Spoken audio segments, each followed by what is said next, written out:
All right. So thank you everybody for joining us. It is our first Monday Zoom and Learn, our new day, same time, same Zoom link. That will remain the same, but we will be from here on out on Mondays at 12:30. So we're going to go ahead and get started. My name is Tommy Dutcher. I am the area sales manager for California Title, and my hostess with the mostest, Mary Jane Morris. Good morning, everybody, or good afternoon, everybody. Week time change. We all start getting some extra sun in our faces. I know I could sure use. I'd like to welcome, thank you, Tommy, as always, for supporting us, all of us, and being a great title rep. And I am just hooked on your online Cal Title. Title Advantage. Yeah, Title Advantage. Thank you. It's an advantage. This morning. I'd also like to introduce Tracy Hasse from our San Diego Granite Escrow team, and Jonna Ennis from our La Jolla San Diego team. Hello. And then our guest up in, and I was gonna say in the corner, but your screen might not be the same. Our guest today is, our guest broker is Jason Kreiser, owner and broker of Signature Realty. Jason, as I said, is also my son. He grew up making copies in the escrow. He used to help me wanted to run the copier. So he grew up making copies when I would work on weekends, and our escrow officer, Annie, and I were together in those days, and they used to all play on the floor while we did our escrows back in the 90s. So today we're going to talk about escalator clauses because obviously everybody's doing them, and I'm going to show you the car PowerPoint in just a minute. Because Jason's at a physical inspection, I want to talk a little bit about, I want to talk with him real quick so we can, in case he has to go. So you will understand that an escalator clause is an offer to pay X number of dollars over your best offer without necessarily knowing what the best offer is. We see quite a bit of those. We're going to talk about wording when Jason's off the screen. But the couple I wanted to talk to Jason about is how you feel about escalator clauses right now in your 30 offer a week market. And so being on either the buyer side or the listing side, I find them being effective, especially the 6 months or so while the market has been on the buy side.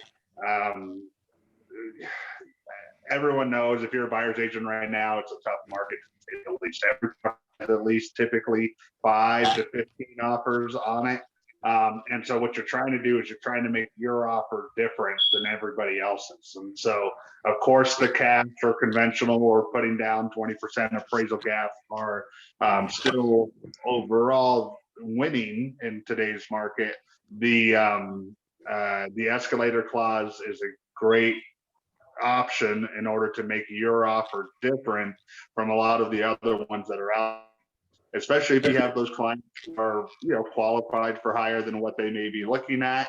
The difference of $5,000 or $10,000 really only make the $35 to $55 a month payment. So adding the escalator clauses to the contracts is something that will make them stand out.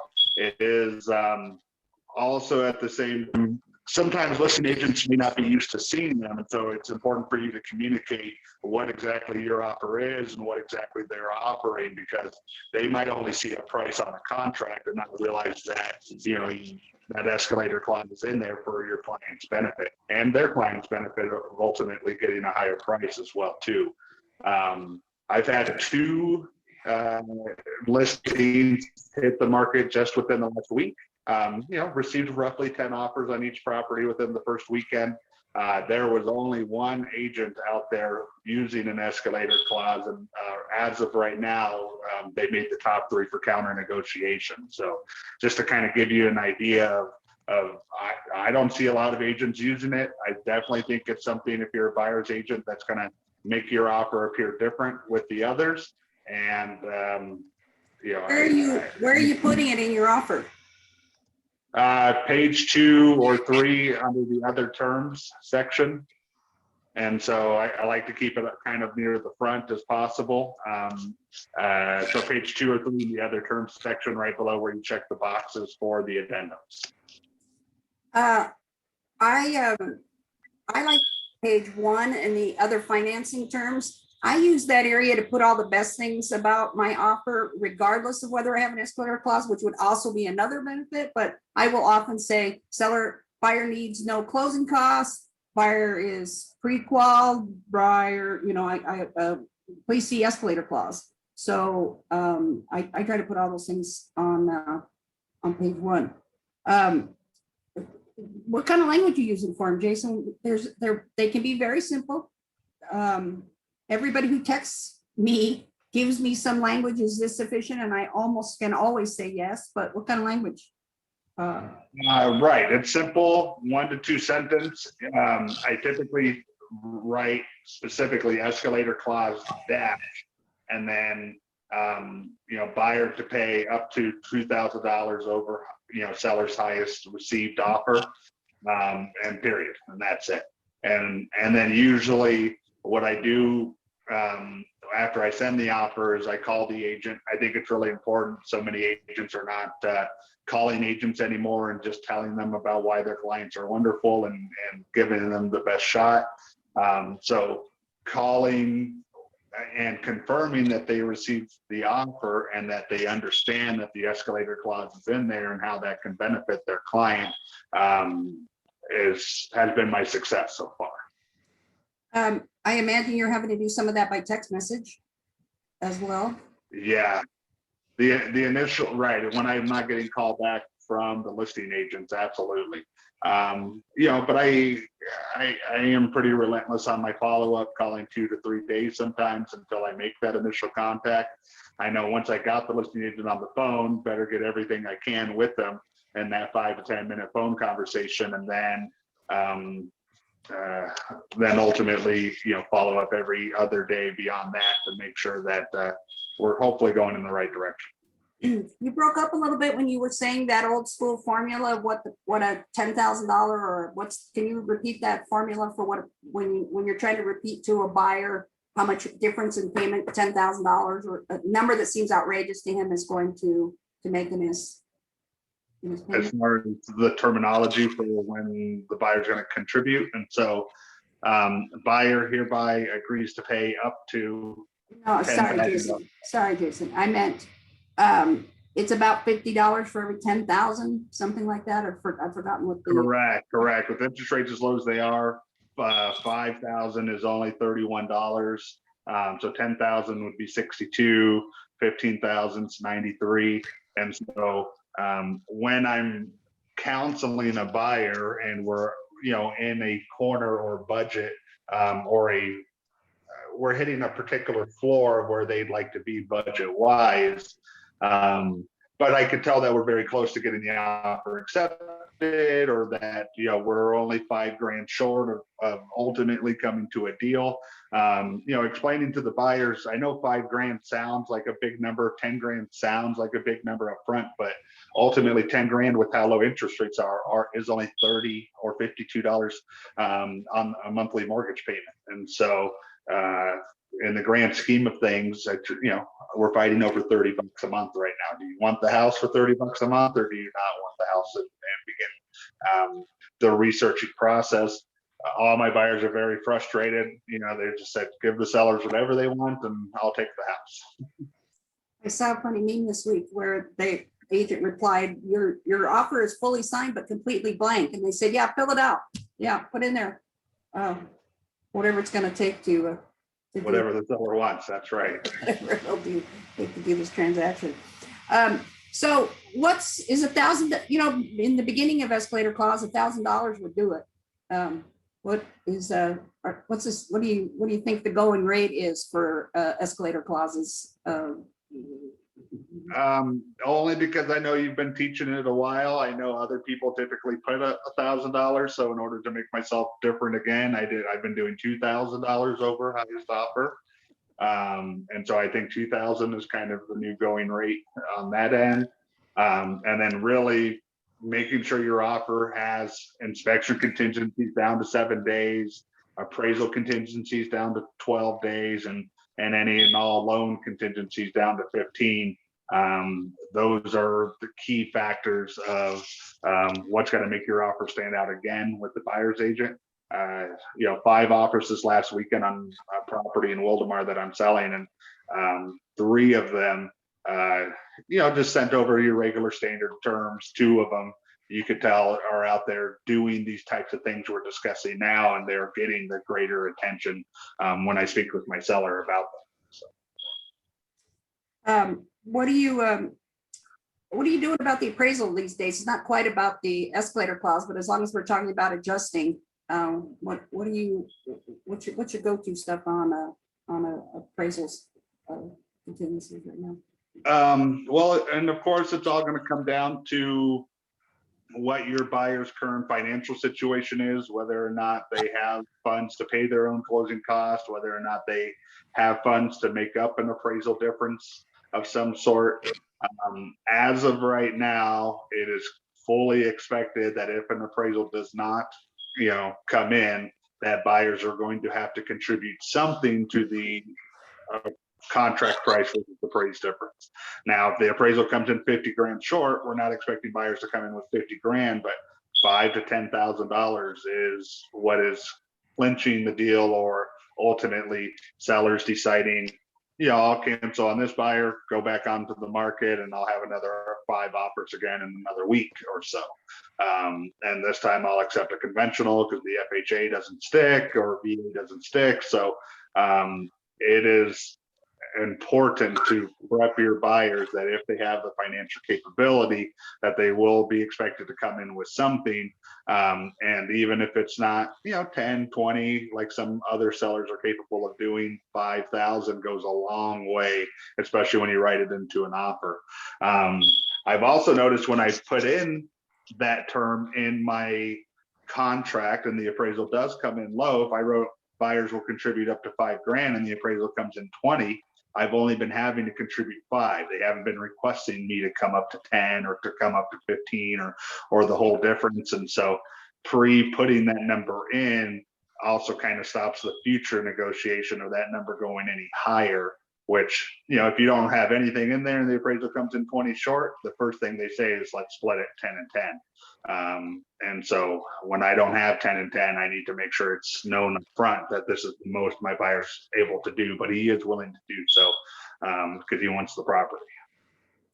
And for those listing agents who aren't aware that FHA and VA appraisals are of record for 6 months, you're basically stuck with it for 6 months.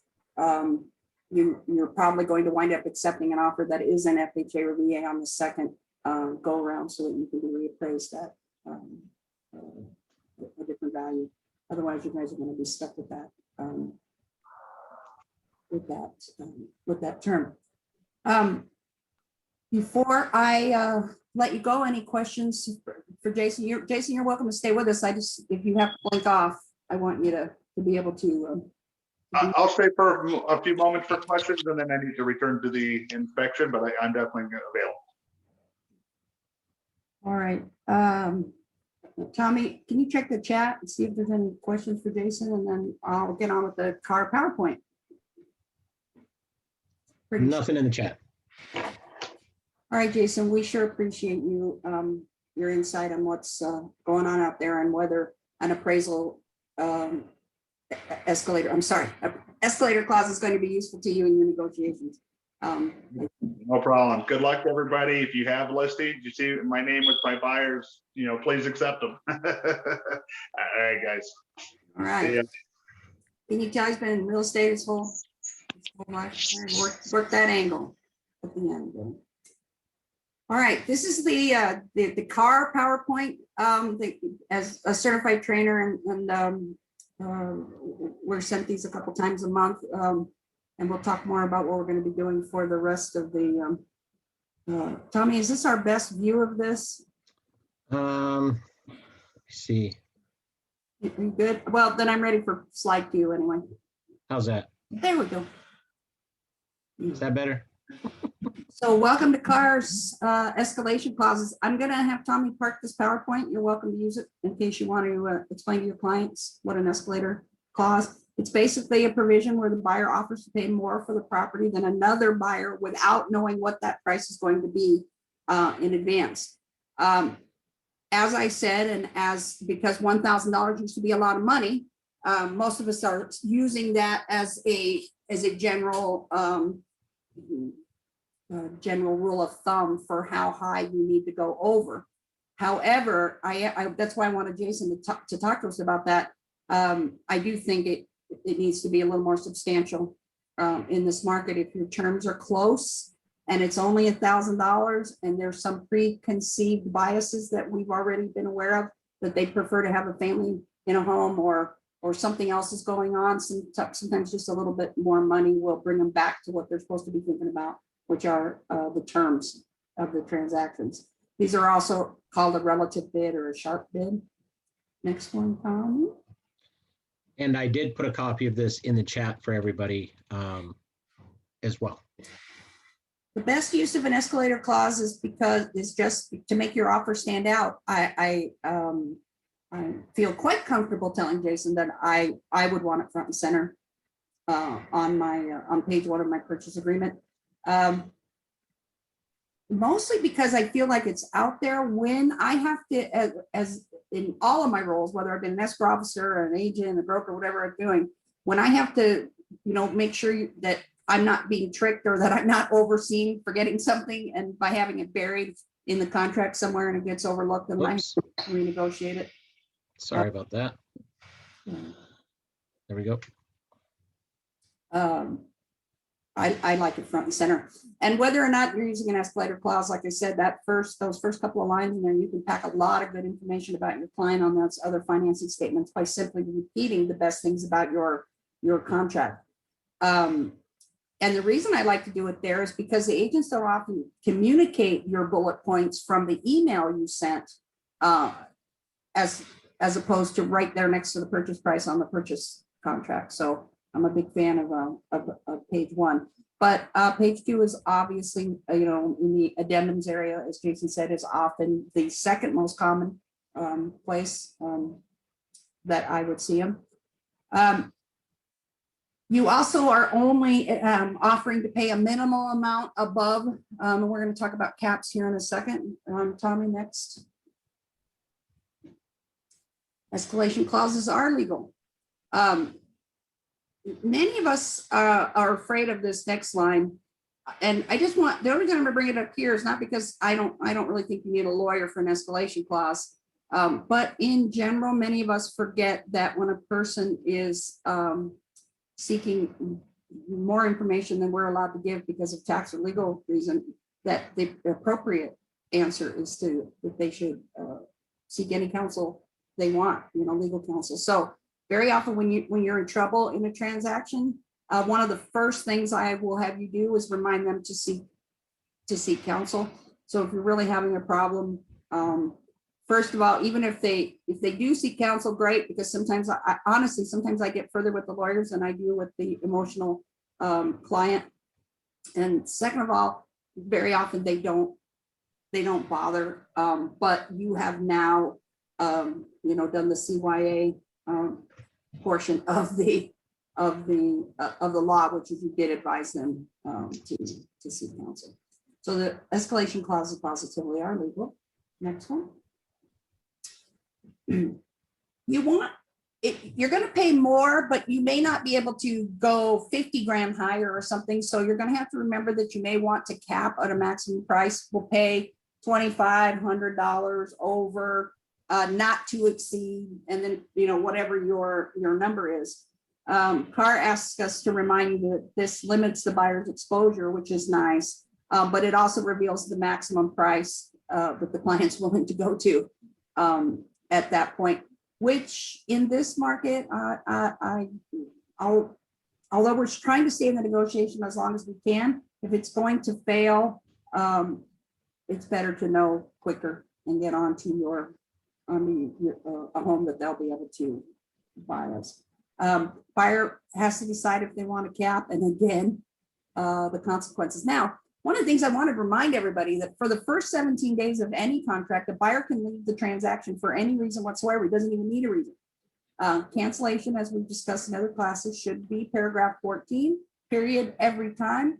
I tell this story often, probably, I know Tommy's heard it from me before, but when I was in my car certification class and the car attorneys were telling the listing agents that they don't want to know why a person's canceling, they about came out of their seats, because the people who are in the certification classes have been practicing for a while, and this seemed wrong to them. So these were not baby agents not understanding. These were full people trying to increase their knowledge, saying that they did want to know. And Carr went on and on about you don't. They're either going to tell you something that you don't want to know, that, you know, maybe they discovered something that,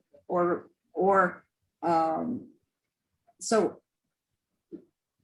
when you cancel, paragraph 14. So for the first 17 days, no matter what happens, the buyer is excused from can be excused from the transaction on timeframes alone.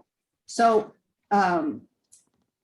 obviously, we're not trying to cancel, but that's one of the first things I tell clients when we very first when I first get a client.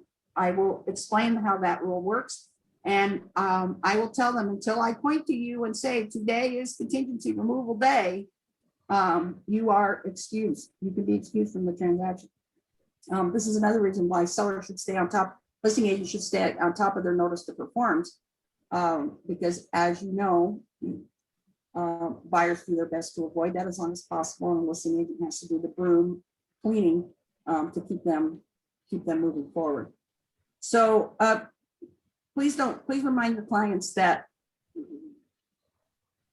should this whole transaction turn out not to be, for whatever reason, that they do not want to continue with it, they don't even need a reason to get out for the first 17 days.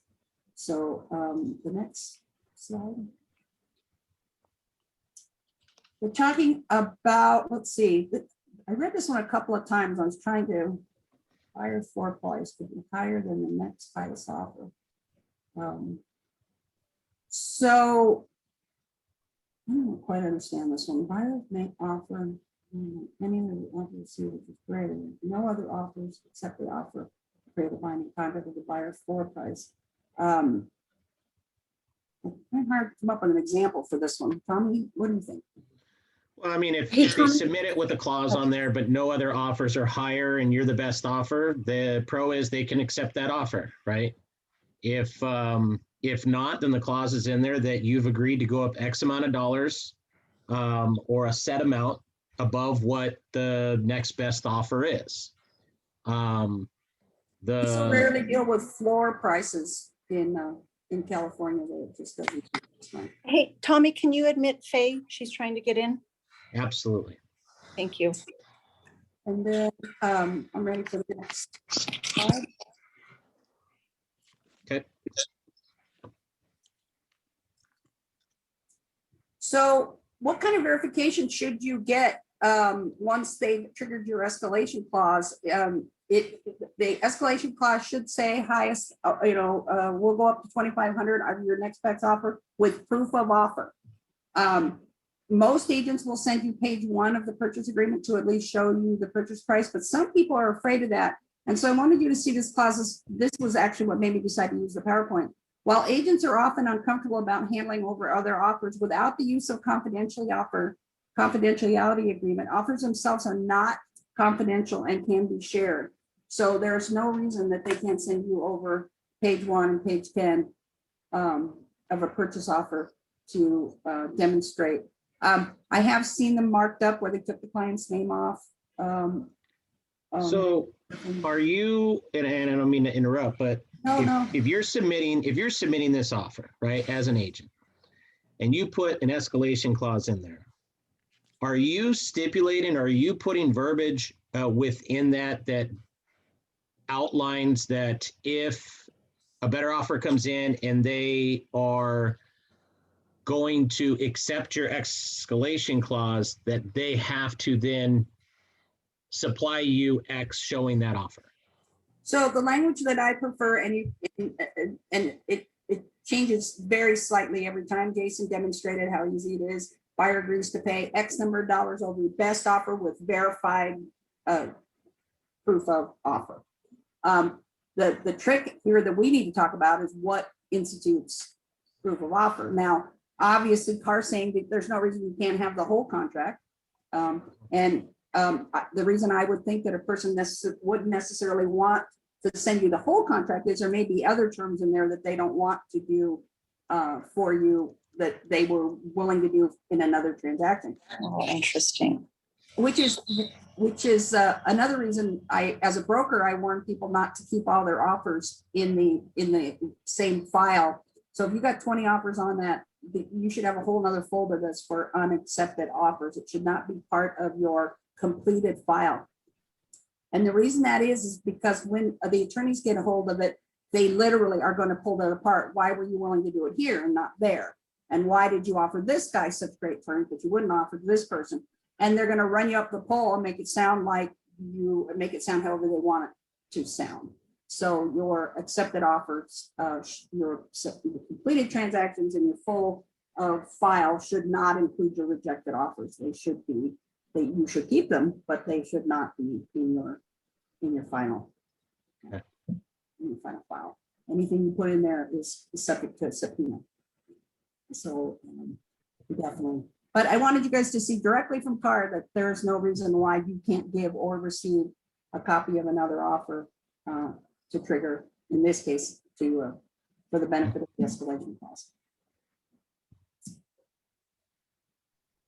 So one of the things they're talking about in multiple offers is that if they use one multiple counter offer and you have an escalation clause in yours, you could accidentally not be able to determine the purchase price. So if you're, as a listing agent, if you are countering somebody with an escalation clause versus somebody without one, you may want to keep those. You may not want to use the same, especially if you say something like highest and best in there. I would be tempted to be more specific that that particular person, the offer needs to, the accepted price will be this, which includes the escalator clause of that.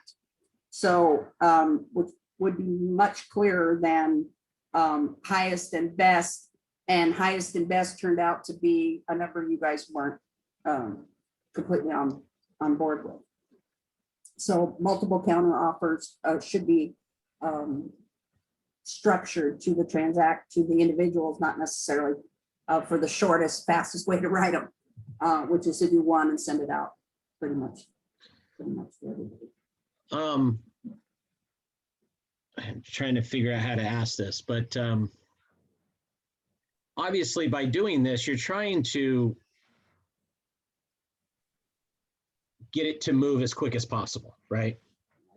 So right now there's a lot of listing agents that are sitting on offers longer than 3 days, right?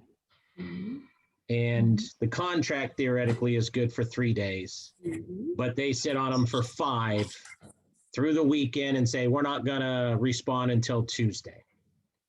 How would you handle that when you know you have an escalation clause out there and you feel that that other agent or the other side, I won't even say the agent, but the other side is just playing it to say, we're going to wait until we get another offer, et cetera?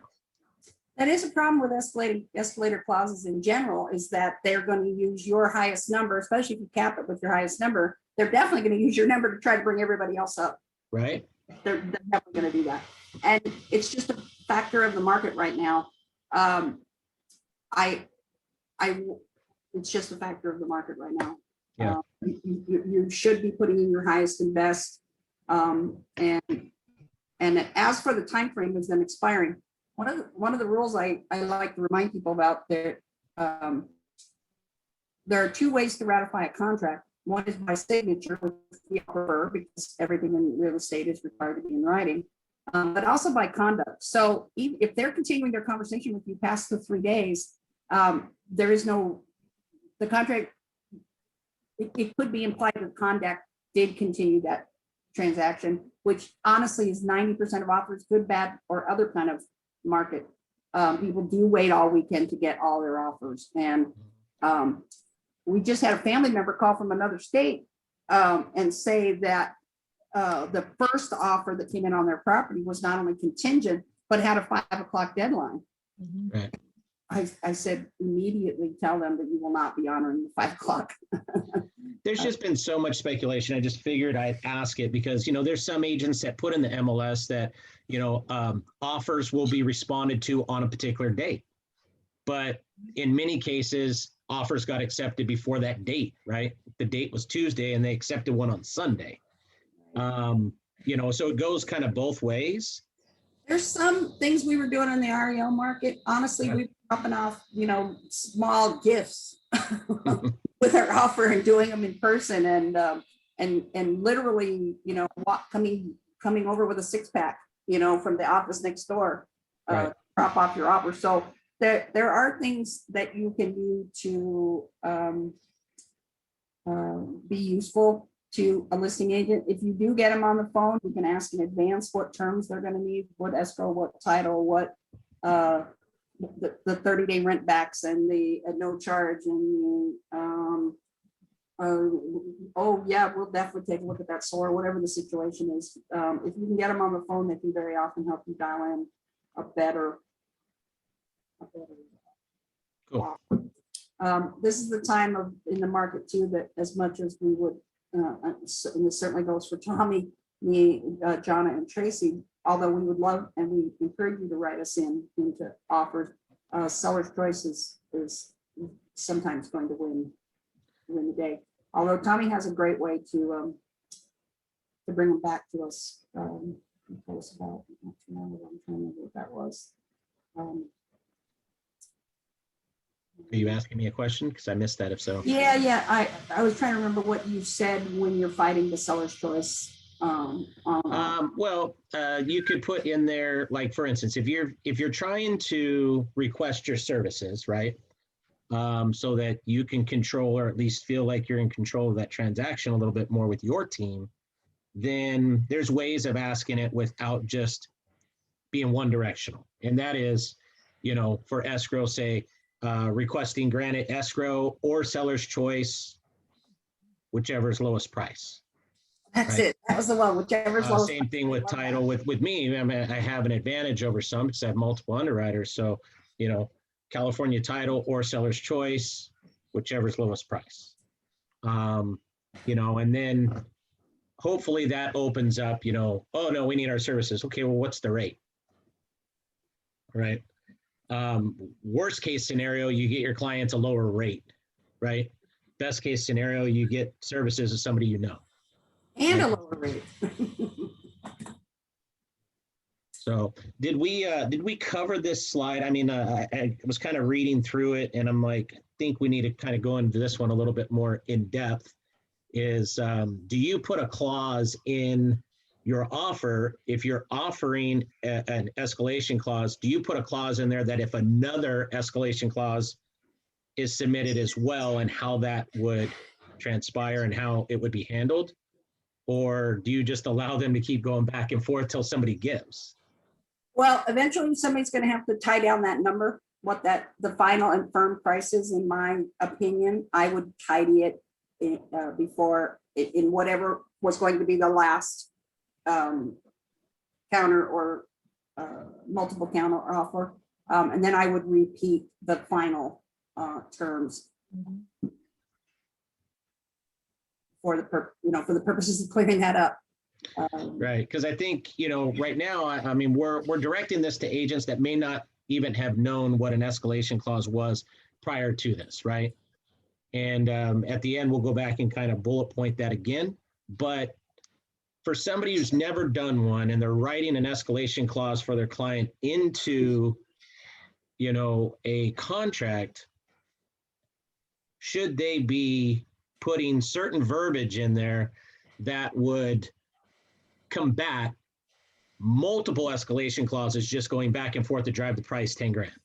Well, as we went over in an earlier slide, you can cap it by saying what your top dollar is, but then that's it. So if they perceive that to be your last piece of, you don't want to negotiate past that point, they're just going to take you out of the negotiations. You're never going to hear. Okay, but if two people put in an escalation clause and let's say that cap is 10 grand above the original offer and they're both that, then really from the seller's standpoint is that price just jumped 10 grand, give me your highest and best, right? Right. I mean, ultimately that's where it's at.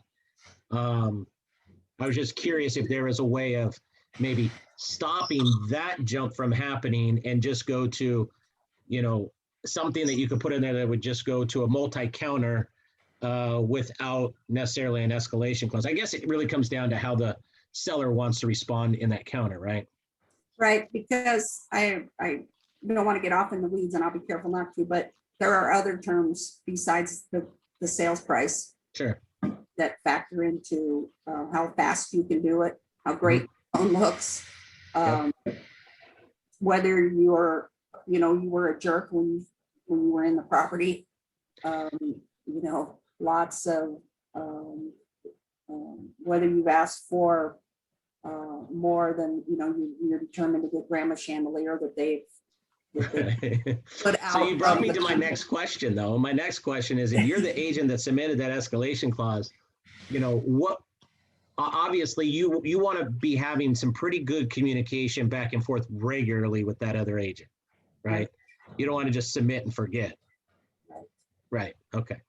You're still trying to build that rapport of, hey, I'm going to be the one that you're going to enjoy having a transaction with, right? And that your, and part of the reason I didn't provide samples on purpose is because escalation clauses should be simple. They should be built into your terms. They don't need to be on a whole nother form. They could be. You could make a beautiful cover letter, you know, with escalation clause and attach it to your contract and put it page 1. See Exhibit A. No, you could, but I just want to, I'm saying that part of the reason that came to my mind to teach this class was that how rarely we see escalation clauses in this market. And much of the contract writing that I see is pretty basic. You have, especially in this exact market right now. in this exact market right now. You're seeing a lot of gap coverage. You're not seeing a whole lot of escalation clauses, Right. right? And the difference, in case somebody doesn't know, gap coverage is, you know, the buyer's willing to cover X amount of gap against appraised value, right? This is completely different. And in all essence of what it is stronger. Right.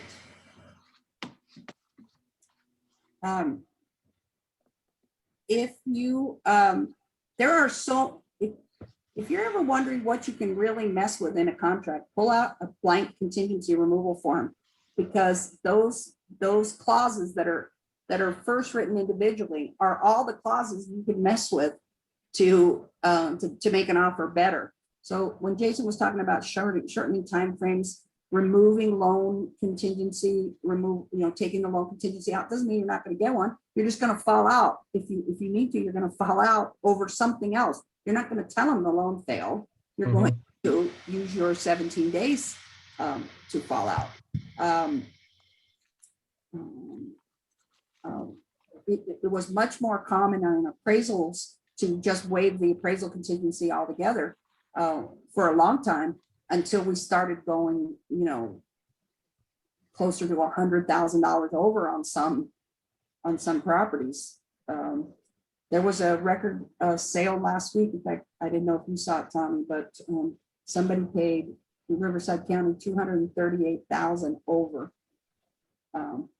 to get the property. Now they were pointing this out as a record numbers. I'm seeing 50 like all day long now. 50 over. Yeah, the prices are just insane where they've gone. Somebody in the posted on last my Facebook 8 page months. that the MLS is virtually useless for setting prices at this point. You can only tell them what it used to look like. I think this next slide is a very important slide to be had.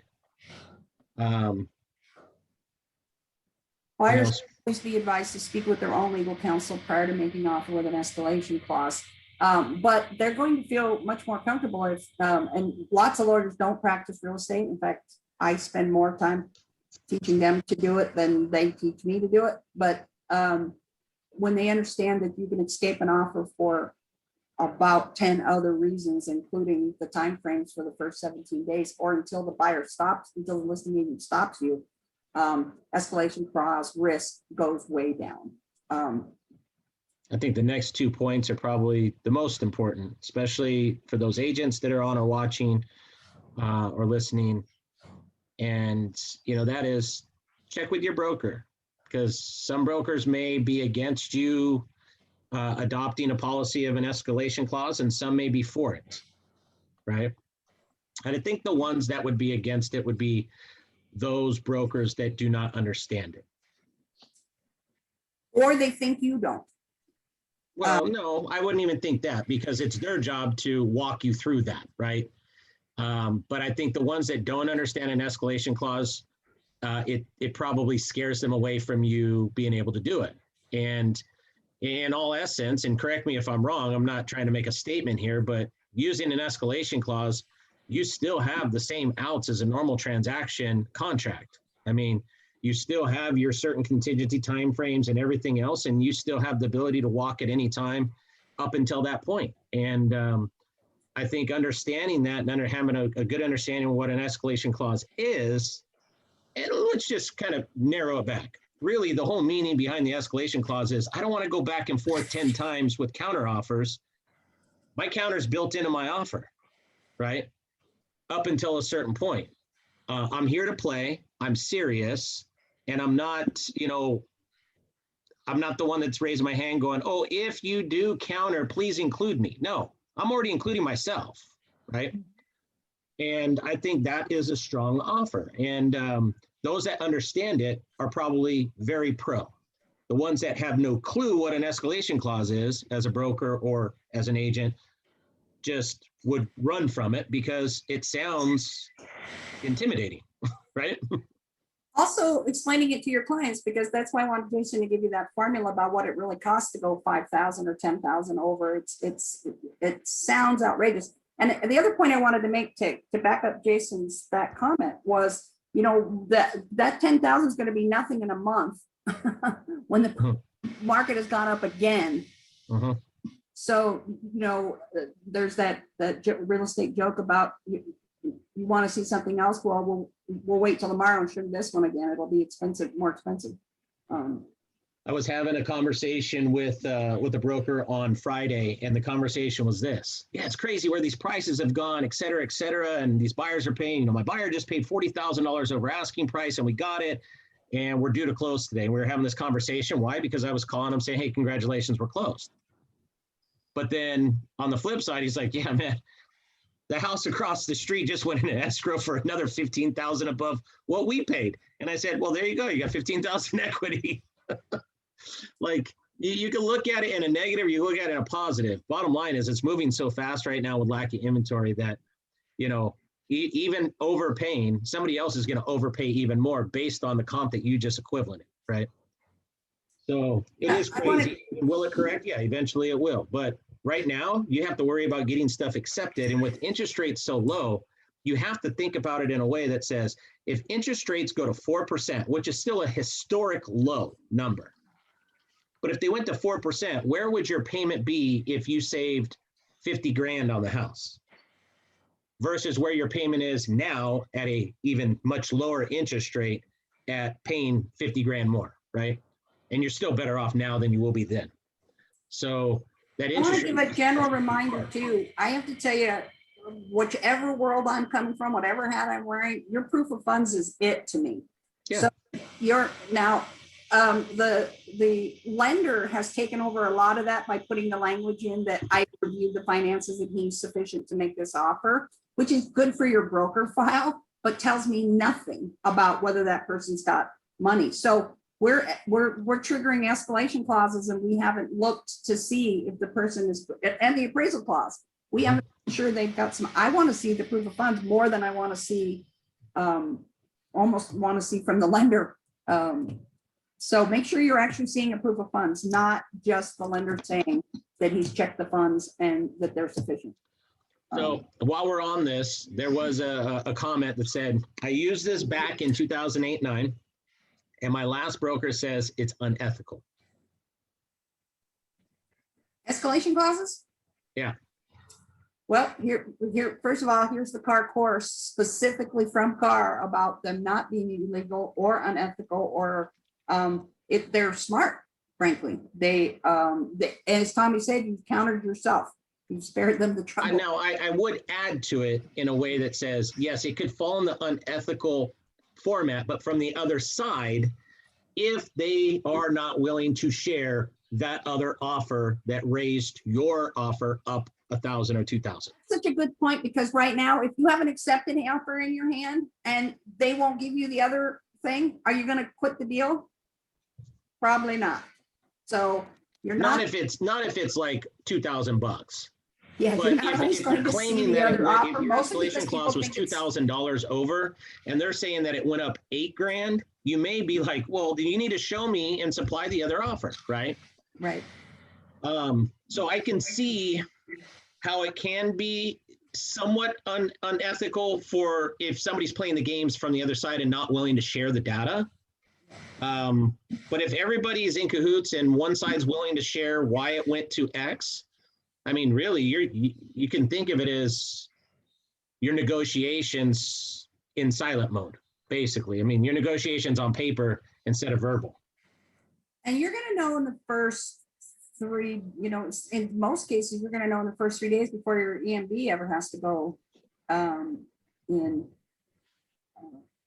Some Faye's making a comment. Tommy, I can't see the whole thing. It says, I have written many offers with escalation clauses. And listing agents take a right out of the contract. I don't know how that's possible. I mean, your contract's your contract, but when I inquire why, their answer is that they are a few with escalation clauses, and it wouldn't be fair to all. So they ask highest and best. So they're basically pushing back saying, hey, we had 3 people out of 8 offers put in an escalation clause. We don't feel that it's right to do that. And again, we had this conversation about 10 minutes ago when I asked, okay, what happens if multiple come in? And you can probably get that, Faye, back from the seller that says, we're not going to honor your escalation clause because all it's going to do is drive it up to whoever had the highest gap, right? So would that be fair, or should we just do highest and best to those 3? Or whoever else was within that realm. So they're basically just countering with an alteration to your contract, just like a normal contract would have been, right? Your normal contract had X price at X terms, and they sent a counter back asking for Y. So it would be the same thing. What you're hoping for is that 10 offers come in and you're the only one with the escalation clause. Really, that's what you're hoping for. You're not hoping that there's multiples coming in with it. The odds are that there wouldn't be. Yeah, it's really, like I said, part of the reason I wanted to teach this was how rarely I'm seeing them across the board being used as an inducement to keep us in the countering position. And again, I remind you that, once you're accepted, you're going to have to slay all the dragons that come with a regular transaction anyway. Everything from mood to fear to they didn't appraise to now we've got a roof leak and all the normal stuff. So Right. Really, all you're trying to do here is knock off the competition so that they're only talking to you for a while. Again, I'm going to put this entire deck, which is the card deck, into the chat. So everybody that's on can download that deck. It's a PDF. You have some links here for additional things and stuff like that. We do want to open it up. There was a couple in the chat that have some experience using them.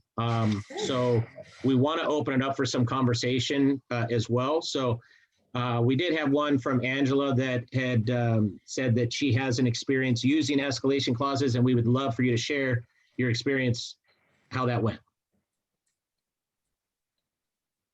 Okay, I'm trying to find myself here. Hold on one second. There you go. So I had in January, I represented a buyer to beach, and then okay, so we made the price of the property had a price range 599 to 625. So because of the market being so aggressive, I talking to my buyer, I said, why don't we offer 630? And then which was above the range, and they say, yeah, that's fine, let's do that. They were thinking about it, and so we submitted the offer. The advantage that we had, it was that it was a cash offer. So we wrote the offer, cash offer, 40-day escrow. For title and escrow, we said seller's choice. And we were buying the property as is, no contingencies. Only we wanted to see a termite inspection. That was the only condition. So then, and our offer was going to expire within 24 hours. So by then, the listing agent was receiving offers constantly, and I kept talking to him every single day, to the point where, so I made the offer on a Wednesday. On Friday, on Thursday we talked, and he said, I have so many offers, your offer expired, why don't you submit that offer? So by then they had 21 offers.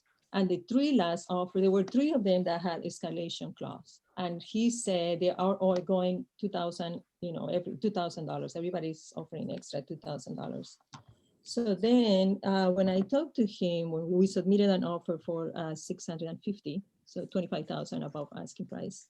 So he told me, the listing agent said to me, I have an offer that is with an escalation clause. The buyer is offering 649,000 with a 2,000 escalation clause. And our offer was 650, and our offer was cash. So I said to him, what are you taking a risk? You have to still wait for the appraisal, for the contingency, for the loan appraisal. So talking to him constantly, we end up winning that. Our escrow was accepted, our offer was accepted, and we opened escrow, we closed in 14 days. And I think the key here was the cash that helped us. Oh, absolutely. So that was my experience. In this market, I'm sorry, And I'd be more aggressive. Go ahead. $2,500 right now. Thank you for that, 25,000. Angela, but I'm sorry. It was 25,000. Yeah, at that point, yeah, but I meant the original escalation clauses. I think they should be a more impressive. You're going to get hit with these giant increases anyway. So it was 20,000. It was. Yes, I'm sorry. I didn't mean to comment so much on your situation. It just triggered the thought that escalation clauses in general in this market could be a little more impressive. Yeah, I mean, in any market where you're getting multiple offers, and I'm not even multiple, I mean like double-digit multiple offers, you're definitely going to have to be aggressive on an escalation clause, right? More so than if you're in a buyer's market, right? If you're in a buyer's market and inventory levels are dropping in a particular, say, area or style of home, size of home, versus just across the board everything, then you could probably be a little bit less aggressive. But right now, the way that the market is, yeah, I mean, you're trying to be as aggressive as you can with still being able to do what you say you're going to do. I mean, it's one thing to say it. It's another to be able to follow through, right? It's another to say, I can remove contingencies in 7 days. I can remove loan contingencies, this and that. But you better be talking to your lender, because you drop those loan contingencies down too low, and then you can't. You could be in a bad situation, right? Where you just wasted time versus gaining time. I think both Angela and Jason earlier made the point that good communication is always the best tool. Mm-hmm. And one more thing is our offer also had that it was a final offer for 650. We would not go higher than that. We had a cap. Yes. I mean, the benefit with a cash offer is you could choose whether or not your client wants to pay for an appraisal. I mean, the appraisal means nothing other than giving them a value of what somebody puts on it. The value is what they're willing to spend, obviously, when they're cash. So you're Yeah, they definitely in didn't a pay driver's for the seat. And appraisal. when the prices are They going didn't up want so enough. high, sellers would be naive to look at an offer that isn't, when there's a cash offer on the table and you're talking that cash offer may be $10,000 less than the highest offer, it still could be the best offer. The best Right. offer is not always the offer that is the highest, right? Talked Right. about this in another class as well, but you're unless you need the please remember that the fundamental reason you write an offer, the things you put in an offer, period, are the things you need the seller to cooperate with you on. Sure. If you don't need him to do FHA or VA repair, stop telling him it's FHA and VA and write conventional. You are allowed, paragraph 3K makes it very clear that you can change your financing any way you want, as long as you close on time. And you not so much close to time, but you stay on time frames. You're communicating with the other guy, you're getting your extension if you got to have it, that sort of thing. But this is what I was talking about, the general wisdom of offer writing. These days, you have to figure out how many things you can get the seller not to have to worry about you. But you got to be honest and ethical with it as well, because like I said, I had a conversation a week ago with a listing agent that goes, I'm just running ragged. And I'm like, why? And she's like, I'm getting all these offers and they're saying that they're taking contingency or inspections down to 5 days. They're taking contingency removal from 17 down to 10. They're taking loan down to X.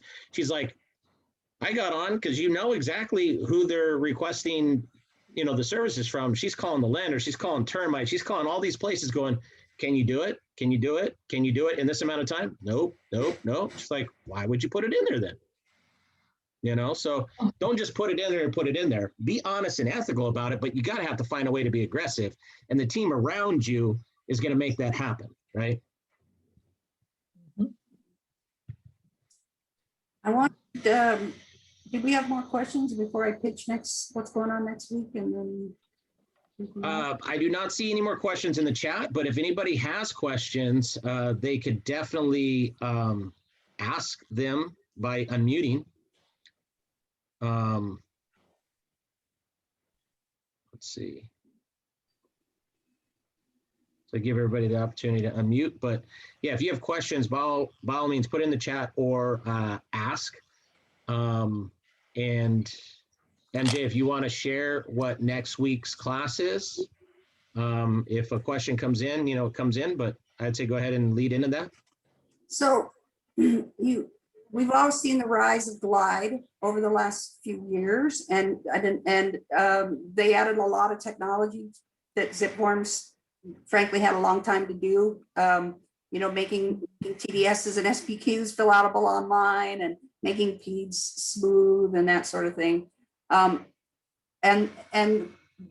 we're going to have a class. Our class next week I do have the lead sales rep for the state of California from Glide coming. They're going to not only tell us, because there was all that argument we watched about the lone wolf fighting back and forth and ZipForms and all that sort of stuff. So they're going to bring us up to speed on how Glide became. But Glide is now one of your member benefits.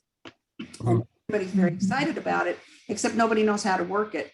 And there's the first problem is that if you were using Glide previously, now it's a member benefit. You have to sign out and sign back in to accept your member benefits. So, and then how do you get your agents to, because the agent does have to accept Glide procedures as well. And frankly, for all the years I've been in the business, the first time I've come up against something where I'm not going to be touching it hands-on all the time myself, like I used to. So I need to know as badly as you guys do, so we can answer the questions. We had almost 170 replies immediately that they wanted a Glide class. next week. So we're going to have about 90 minutes of that person's full attention. You're going to get not only the answers you want, but you're going to get tech support numbers and your major glitch issues. One of the things I want to talk about for Glide, why I held off on them for a long time is that their business prior to getting a deal with CAR was to sell the client an insurance policy that their TDS and SPQ, if it was challenged, would have basically E&O for a seller. If you didn't know that, your seller was being solicited when you sent it out in the middle of a transaction, and sometimes it was very expensive. The one I'm seeing now is $99 if they want that policy, but some of them I had seen prior to that was $400 or $500. And confusing because they weren't kind of doing it in a way where it made them feel like it was an option. Right. So I actually, and then, every broker in town was telling me, but it's free, but it's free, but it's free. And so I finally just called them prior to them becoming a CAR member benefit and said, what's in it for you? And they said enough people say yes, that we can give it free to everyone else because a certain percentage always say yes. So they do have an opt-out choice, which I'm going to make them show us whether they like it or not. To opt out of the client even being solicited for that. Yeah, we did. If you guys missed it, about 3 months ago, we had a Zoom and Learn, and I put the link to where all our Zoom and Learns are in the chat, where we had someone from MLS that came on and went through all the different apps that are available to you and which ones are included and which ones weren't, et cetera. And this conversation came up because I brought it up because I felt it needed to be asked. And she physically showed us that there is an opt-out within Glide that allows you to opt out in your system to where your clients would not be solicited like that.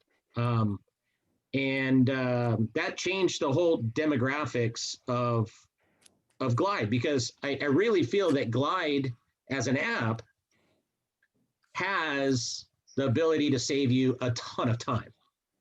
As an agent, here's what you do. You go into the house, your notepad and paper or your cell phone and your notes, and you go through and you do your visual and all the other stuff, and then you spend 40 minutes at home or in the office typing it up, right?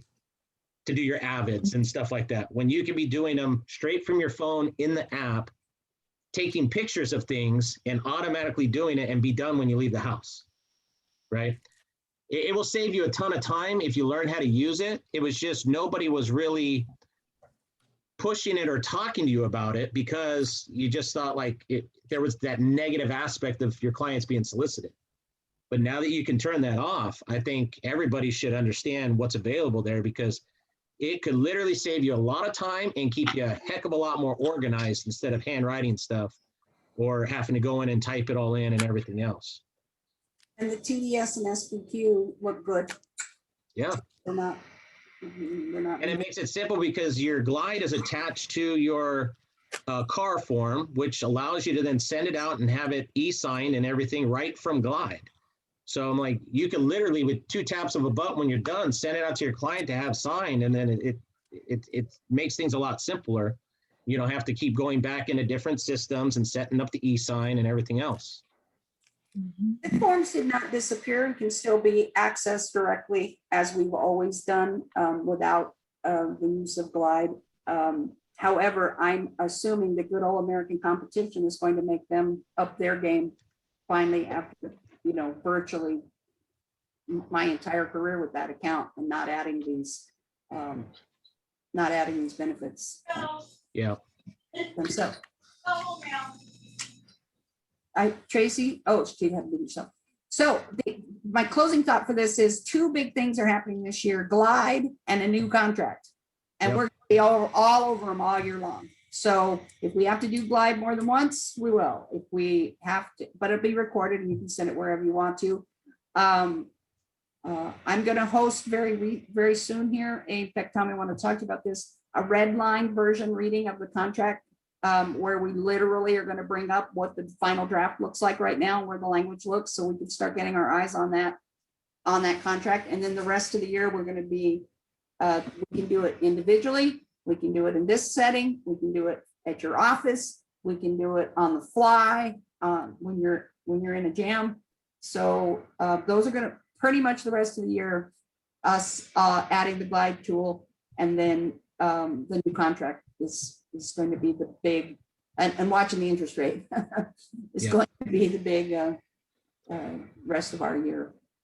And that's what it came for March. We're still first quarter here. So for me to predict all the way through the end of the year, that's how big it's going to be. Yeah. All right. And again, I did put today's PDF in the chat for you to be able to download. There's also a link to the channel that we store all of these Zoom and Learns on. I want to say we have close to 40 of them now. So if you missed any, you could go back and see the topics that we covered. Not only that, is it gives you an area to go back to when a question may arise and you go, oh, I remember I was on a Zoom and that was covered, but I don't remember what was said. You could go back and the video's there. So if you haven't done already, you could click on that link and you subscribe to that channel and you'll get updates every week when we put them there. The week after that, the week after that, on the 22nd, I'm going to run over cannabis rules in California again for residential resale and rentals. What you're allowed to say, what you're not allowed to say, what you're not allowed to do, the differences between the state and the feds. So